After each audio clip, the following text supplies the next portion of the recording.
Ian Garry versus Carlos Prates has just taken place, and this is my reaction to the entire card. Just quickly, what I was saying about the shirt. I got this last night at Chris Eubank Jr. versus Conor Benn. I was lucky enough to be there live. It was easily one of the best fights I have ever seen. The atmosphere there was insane, unbelievable. But we're not here to talk about Chris Eubank Jr. Conor Benn. We are here to talk about Ian Garry blessing us as MMA fans by ending the Fighting Nerds. Huh? Am I alone? Are we all in agreement here with me? Are we all agreeing that Ian Garry done what we all wanted by finally beating one of these new Fighting Nerds in Carlos Prates to end their hype? Because it was really getting annoying, if we're being honest. I mean, I didn't really have an issue with Carlos Prates, but I have an issue with Gene Silva fucking barking like I show speed when he beats Bryce Mitchell. I have a problem with that there. So therefore I have a problem with the Fighting Nerds. So I'm glad Ian Garry has rectified that problem. Let's talk about the matchup. Wait, actually quickly, there were 14 fights in total on the card, if my maths is correct, with 7 finishes. This was a fun matchup, and again, this is what we are seeing when the UFC take these events, the fight night events, on the road to different places. They always deliver. Stop having these events in the Apex. I don't want to see them. I don't want to see these Apex fight nights. They're ass. Not only are the cards absolute fucking diarrhea from start to finish, all the fights are ass. They're boring cards. There's no atmosphere. It's shit. It is absolute fucking carfunkel. I don't even know what that means, but that's what them events are. Let's get out of the Apex for good. I hope when they sign with Netflix tell them, shut that building down ASAP. There is no need for it. Get rid of it. Torch it. I don't know what you want to do with it. And get on the road again with the fight nights for every single week. Do you know what? I'm at the point now where I'd maybe settle for an event. No, I wouldn't. I'm lying. I was going to say I don't want an event every week. I do. But I don't want it in the Apex. Back to the main event. Ian Garry, what a performance. I've seen a lot of people complaining about Ian Garry and about this fight and stuff like that, and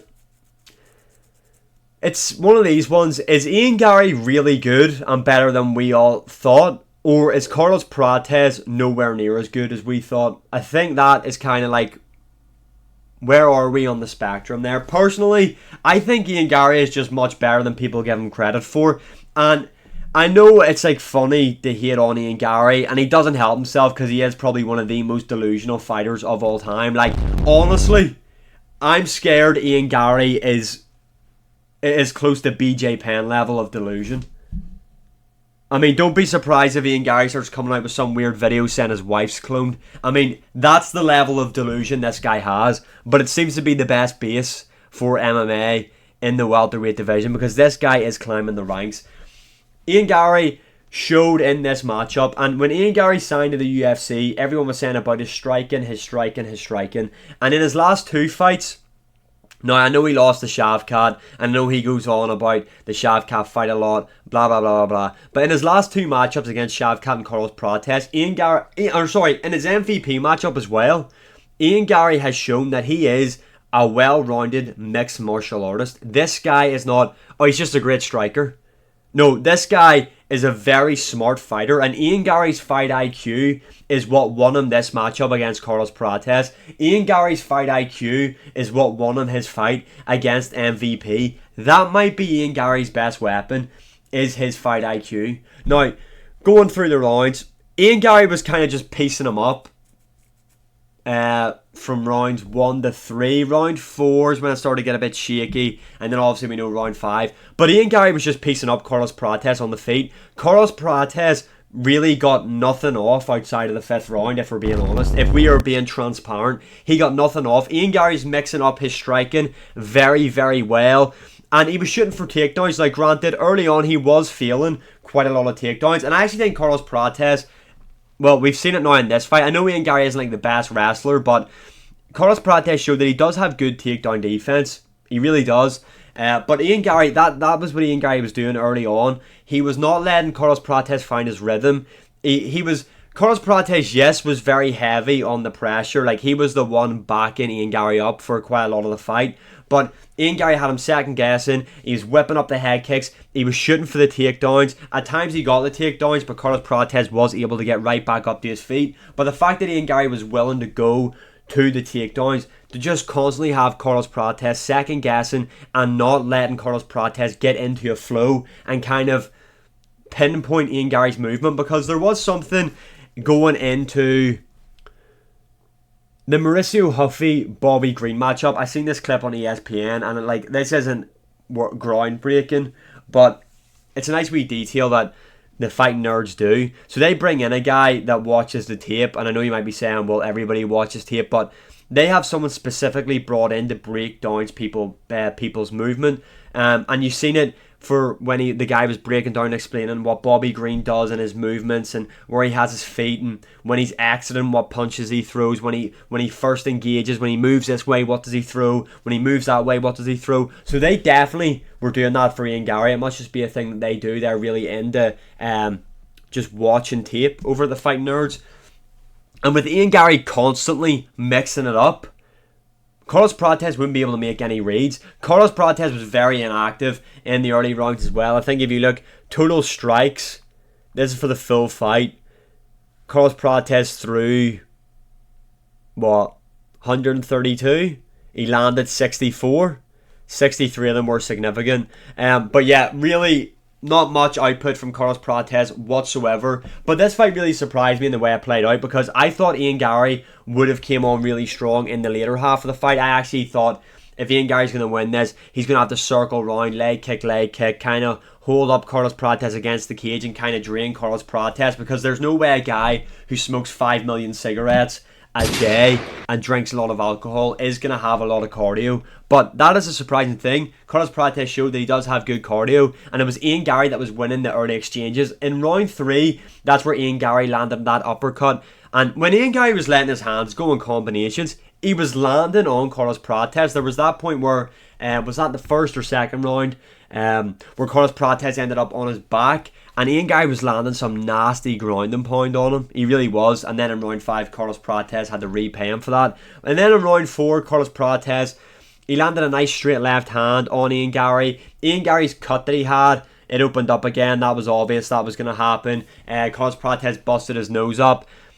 Rounds 1 to 3, clearly Ian Garry was just mixing it up a lot better. We'll go into round 5, which is where I actually thought Ian Garry was going to be stopped, I'm going to be honest. Like, Carlos Prates was landing mega shots on him. And then, even at the point where Ian Garry was like scurrying away, just like crawling to the cage, I thought, that's it, he's fucked. Carlos Prates is going to stop this guy. But no, Ian Garry was able to hang in there and get the job done. Good win for him, a really good win for Ian Garry. What's next for Carlos Prates? Who knows? Ian Garry is apparently the backup fighter for UFC 315.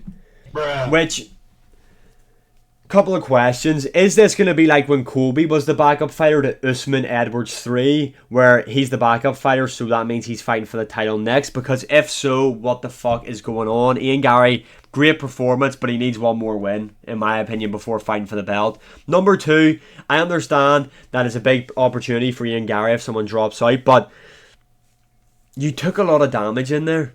Like, he did, his nose was busted, his face was all cut open, he took a lot of damage in the 5th round, especially. Carlos Prates was just fucking winging haymakers at him. So is it wise for Ian Garry to be the backup fighter? In my opinion, no. Well, if he's gonna get the title shot afterwards, if the UFC have told him that, then I understand why he's gonna do it, because Bilal Muhammad tends to not normally pull out. I know he done it for his last fight.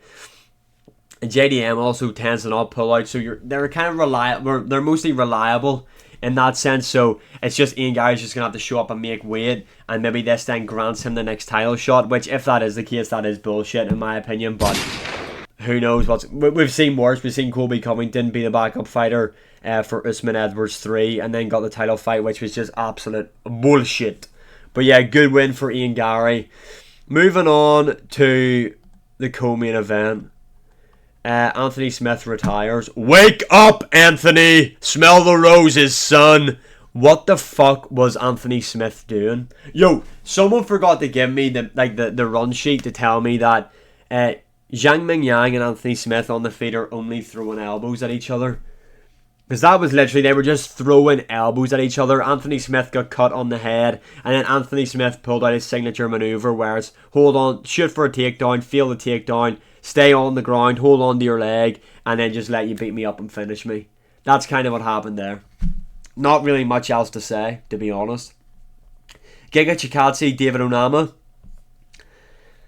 Giga Chikadze had moments. I thought he was going to beat David Onama, to be honest. But David Onama mixed in the grappling and got the job done. I don't think David Onama is going to go far in this division, though, if I'm being honest.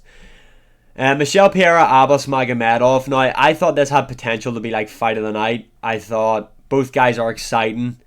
Both guys aren't known for having great cardio, so I thought they would have went for it early on. Michel Pereira might have the worst cardio in UFC history, I'm just going to be honest. Like, does this guy train at all? I need to know.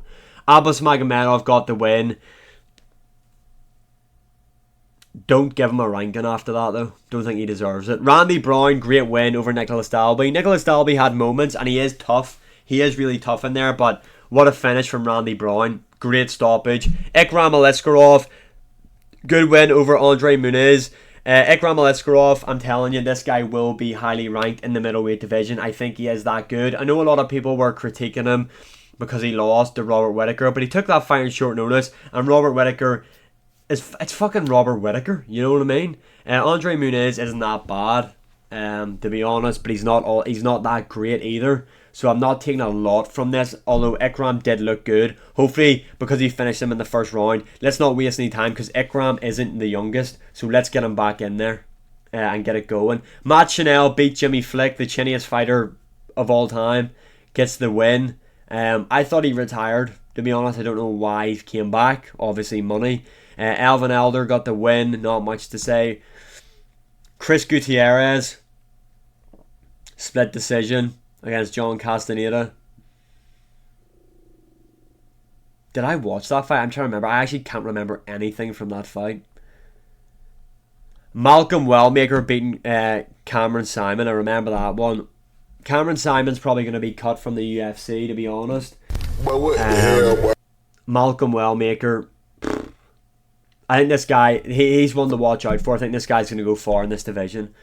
Polyana Viana got beat. Stick to doing OnlyFans. And yeah, Jocelyn Edwards got the first round KO, which is insane that there's a KO in women's MMA. I know. But yeah, overall, UFC Fight Night Kansas City delivered. I thought the main event was good. I know people are complaining about the fight. It was a good fight. You're just complaining because Ian Garry won. But that's the end of the Fighting Nerds, thankfully. Like, share, subscribe, comment. Thanks for the support. And I'll see you all again in the next one.